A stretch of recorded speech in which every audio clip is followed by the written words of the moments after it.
In contrast to the well-known biblical story of Adam and Eve, there exists an ancient Jewish myth that introduces a different narrative. According to this myth, the first woman was not Eve, but rather Lilith. In this unique account, Lilith was created alongside Adam from clay, making her his equal rather than being fashioned from Adam's rib, as was the case with Eve. Unlike Eve, Lilith did not submit to her husband's commands, as she believed herself to be equal and refused to accept Adam's dominance. This rebellion by Lilith resulted in her departure from the Garden of Eden, choosing her independence over submitting to her husband.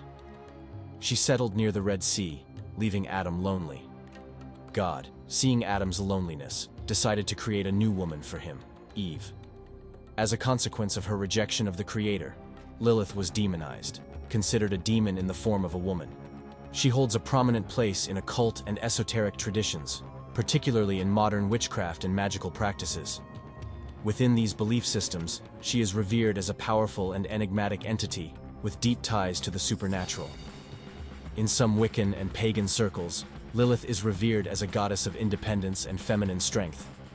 She is often invoked during rituals and spell work, especially in rites related to self-empowerment and exploring the hidden mysteries of existence. In some ancient traditions and folklore, Lilith was believed to have a dual nature.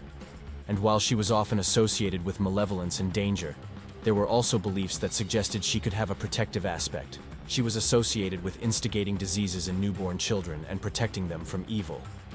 Newborns were given amulets with the names of the angels who had attempted to bring Lilith back to Eden. In some versions of the myth, Lilith's jealousy of Adam and Eve's happiness in paradise led her to take the form of a serpent and trick Eve into tasting the forbidden fruit, which resulted in the expulsion of the couple from paradise. It's important to note that this version of the story is not present in the Christian Bible and is rejected by both Catholics and Protestants.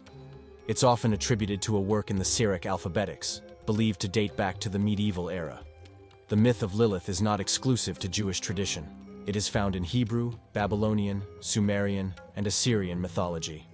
In Mesopotamia, she was seen as both an evil deity and, when associated with the moon, a goddess with different phases and moods, making her a complex figure. There are theories suggesting that Lilith's absence from the Bible was a result of decisions made during councils that defined the canonical books. Her depiction as an independent and strong woman challenged the patriarchal structure, a cornerstone of Judeo-Christian culture. This led to Lilith's embrace by the feminist movement, where she is often regarded as one of the first feminists. Her story continues to captivate interest, whether as a symbol of defiance against the patriarchy or as a figure in the ongoing struggle for women's rights.